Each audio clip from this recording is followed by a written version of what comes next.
আসসালামু আলাইকুম রহমতুল্লাহি ওবারাকাতু। সরাসরি চলে আসছি পেট্রোল পাম্পে। এই যে আমার পিছনে আর কি আপনার তেল নিচ্ছে একজন ব্যক্তি। তিনি হচ্ছে সরাসরি তেল নিচ্ছে। আমি তেল নিয়ে এই দেশে গবেষণা করতেছি, কারণ বাংলাদেশে তেলের খুব ক্রাইসিস। আমি এই তেলের সমাধান চাই এবং আমি সমাধান করতে চাই। দেখেন কিভাবে তেল নিচ্ছে। এখানে কোনো সিরিয়াল নাই, লাইন নাই, কোনো কিছু নাই, কোনো বিড়াবিড়ি নেই, কিছু নেই। যার তেল সে নিতেছে। আপনি একটু দেখেন।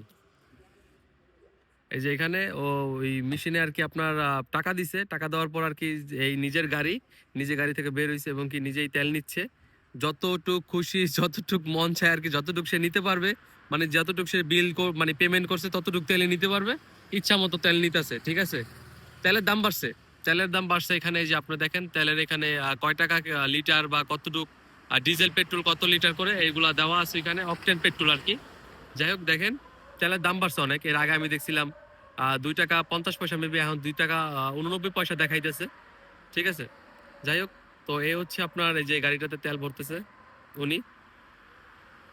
এটা এইভাবেই সমাধান করতে চাইতেছি। যদি আমার সমাধান চান তাহলে আমি এইভাবে সমাধান করে দিতে পারবো, কোনো সমস্যা নাই।